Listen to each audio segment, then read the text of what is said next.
The snow fell softly that December evening, the kind of gentle flurries that make a city look like a snow globe. Michael Barrett walked hand in hand with his 8-year-old son, Tommy, down the quiet street in their neighborhood. The shops were closing, their warm lights spilling onto the wet pavement. Michael was 42, with dark hair beginning to show threads of silver at his temples. He wore a gray sweater his mother had given him years ago, practical and warm. Tommy, bundled in his mustard-colored jacket, chattered about the math test he'd aced that day. "Dad, did you see? I got all the word problems right this time." "I saw, buddy." "I'm proud of you." Michael squeezed his son's hand, a familiar warmth spreading through his chest despite the cold. Being a single father hadn't been in Michael's plans. 3 years ago, his wife had left, deciding that family life wasn't what she wanted after all. The divorce had been quiet, almost too quiet, and Tommy rarely asked about his mother anymore. Michael had learned to be both parents, packing lunches and helping with homework, coaching Little League and reading bedtime stories. They were heading home from Tommy's tutoring session when Michael noticed her. A young woman sat on the curb outside the corner cafe, her bare feet tucked beneath a cream-colored lace dress that seemed far too delicate for winter. Snowflakes dotted her long blonde hair, which fell in waves past her shoulders. She couldn't have been more than 25. She sat very still, her arms wrapped around herself, staring at the ground. Michael slowed his pace. Something about the scene troubled him deeply. "Dad?" Tommy tugged at his hand. "Hold on, son." As they drew closer, Michael could see she was shivering. Her dress was beautiful but impractical. Something you'd wear to a party. Not on a snowy street in December. No coat, no shoes. He stopped a few feet away. "Miss, are you all right?" She looked up, and Michael saw tears on her cheeks, partially frozen in the cold air. Her eyes were red-rimmed, exhausted. "I'm fine," she said quietly, though her voice shook. "Thank you." She wasn't fine. That much was obvious. Michael glanced at Tommy, who was watching the young woman with the uncomplicated concern that children possess. Then Michael looked back at her. He thought of his own daughter, if he'd had one, sitting alone somewhere in the cold. Without overthinking it, Michael pulled off the tan blanket scarf he'd draped over his shoulders. His mother had given it to him last Christmas. It was soft wool, fringed at the edges, and it had kept him warm through many cold mornings waiting for Tommy's school bus. "Here," Michael said gently, stepping forward. "Please take this." The young woman looked up at him, surprised. I can't." "You can and you should." Michael's voice was kind but firm, the same tone he used when Tommy tried to refuse vegetables at dinner. "It's too cold to be out here like this." She hesitated, then reached out and took the blanket. Her fingers were ice-cold when they briefly touched his. She wrapped it around her shoulders immediately, and Michael saw relief flood her face. "Thank you," she whispered. "Are you waiting for someone?" Michael asked. "Do you need us to call anyone?" She shook her head, pulling the blanket tighter. "No, I needed some air. Some time to think." Michael understood that feeling. How many nights had he sat on his own front porch after Tommy went to bed, just trying to make sense of his new life as a single parent? "Well," he said softly, "it's warmer inside that cafe. They're open for another hour. Maybe get yourself some hot tea." She nodded, managing a small smile. "I will. Thank you, really." Tommy, who had been quiet this whole time, suddenly spoke up. "My dad makes really good hot chocolate. With marshmallows." The young woman's smile grew a little wider. "That sounds wonderful." Michael felt Tommy's small hand slip into his again. "Come on, Dad, we should go." "You're cold now, too." As they walked away, Michael glanced back once. The young woman was standing now, his blanket around her shoulders, watching them. She raised one hand in a small wave. Michael waved back. "That was nice, Dad," Tommy said as they turned the corner.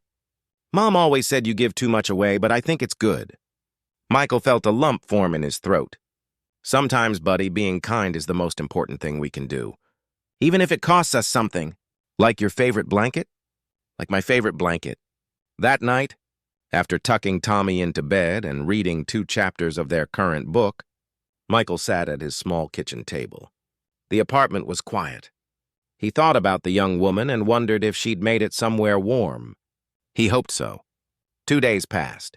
Michael had mostly forgotten about the incident. When he arrived at work on Thursday morning, He was a building manager for a small apartment complex downtown, handling repairs and tenant concerns. It wasn't glamorous work, but it was steady, and it allowed him to be there for Tommy. He was fixing a leaky faucet in Unit 3B when his phone rang. The number was unfamiliar. "This is Michael. Mr. Barrett?" The voice was professional, crisp. "This is Eleanor Chen from Chen Property Holdings. We own the building where you work. Ms. Harper would like to meet with you today at 2 o'clock, if you're available." Michael's stomach dropped. Property owners didn't usually request meetings with building managers, unless something was wrong. Was he being let go? Of course, he managed. "I'll be there." At 1:45, Michael stood outside the main office of Chen Property Holdings. The building was elegant, all glass and modern architecture. He felt out of place in his work jeans and flannel shirt. The receptionist led him to a spacious office on the top floor. Behind a large desk sat a young woman with long blonde hair. It was her, the woman from the street. Michael stopped in his tracks. She stood up and he saw she was wearing professional attire now, a tailored blazer and slacks. But draped over her chair was his tan blanket. "Mr. Barrett," she said, walking around the desk. "Thank you for coming." "I'm Sarah Harper." Michael found his voice. You own this building?" "My family does. I manage several properties in the portfolio." She gestured to a chair. "Please sit." Michael sat, his mind racing. "I'm sorry, I don't understand." The other night, I was having the worst day of my life," Sarah said quietly, sitting across from him. "I'd just come from my father's funeral. The service was at that cafe. Afterward, everyone left, and I couldn't move. I couldn't go home to an empty house. I sat down on that curb, and I didn't care about the cold or my dress or anything." "I'm so sorry," Michael said softly. She nodded, her eyes glistening. "He was my best friend. We built this business together, and suddenly he was gone, and I was supposed to just keep going, be strong, be professional." She paused. "Then you stopped. You and your son." Michael didn't know what to say. "You didn't ask questions. You didn't judge. You just saw someone who needed help, and you helped." Sarah picked up the blanket from her chair, holding it carefully. "This probably doesn't mean much to you, but it meant everything to me that night.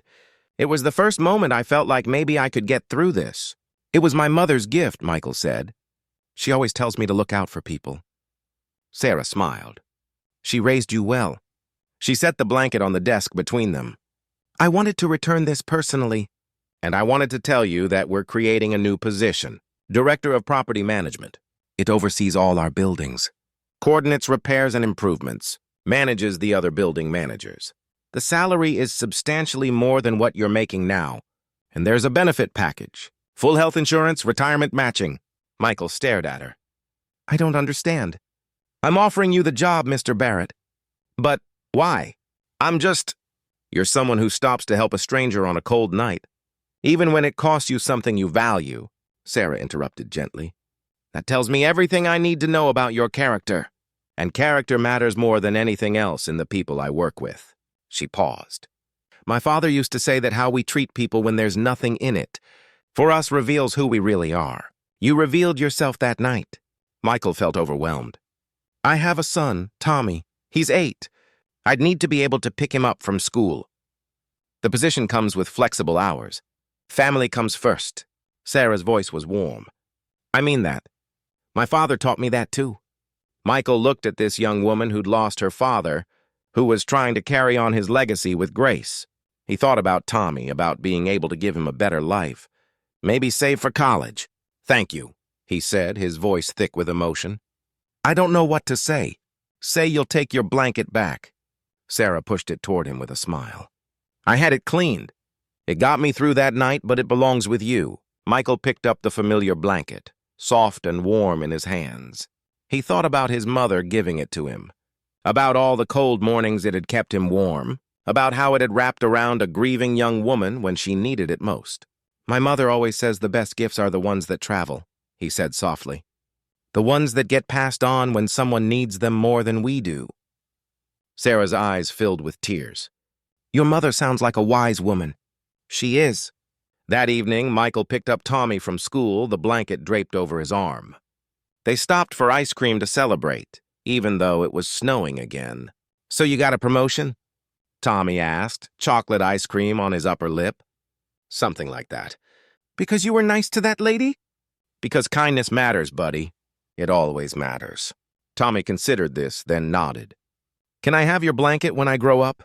Michael laughed, reaching over to wipe the ice cream from his son's face.